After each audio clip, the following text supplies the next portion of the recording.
Why do we repeat the mistakes of the past again and again and again?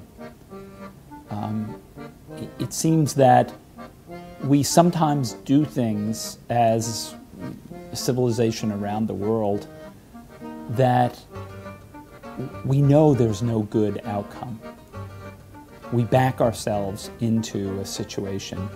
I'm just rereading The Guns of August, and you see France and Germany marching to this collision, both of them aware of it, both of them thinking that somehow it's going to be a success for them or in one way or the other, and both of them not realizing the size of the cataclysm they're about to create.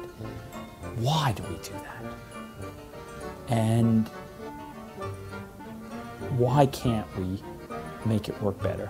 I mean, you look at the tragedies that still exist around the world, they're largely not insoluble.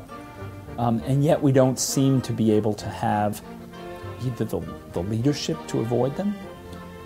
How do we train people to be better leaders in that situation?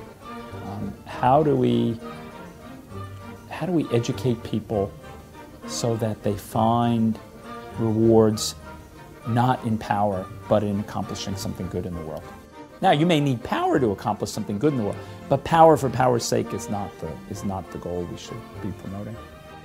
Every social structure we know of has some kind of power system embedded in it. It varies in type, but it's there somewhere. In our society, it's mostly concentrated economic power, which has overwhelming influence on the state. That's the core of the power system. Any power system is going to defend itself. And one of the ways it defends itself is by creating barriers to perceiving what it is. And that's something you have to learn to disentangle when you try to investigate a society. It's not hard when you investigate an official enemy, because our own doctrinal system removes the barriers for us.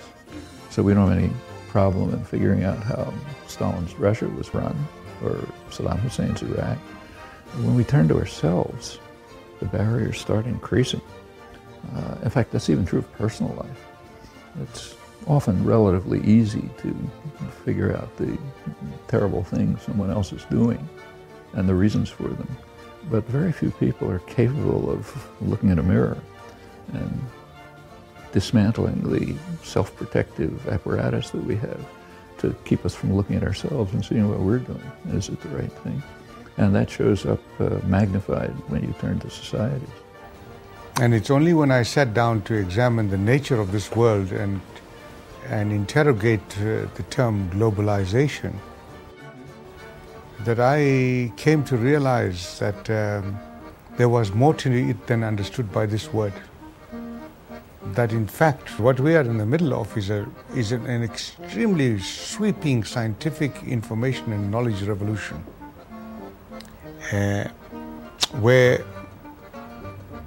the old paradigms don't work, and where change has become a constant, and where relationships, cause, effect, intention, consequence normally were linear. There are now many relationships, not one-to-one relationships. And that has been a bit of a shock for my system. So it's been fascinating. I said at that point, I don't have the answers, and I'm not worried that I don't know the answers. Because I think that the most important thing is to dialogue around what are the correct questions. Because once we arrive at the correct questions, we will find the answers. Because I think the questions arise when society is ready to answer those questions.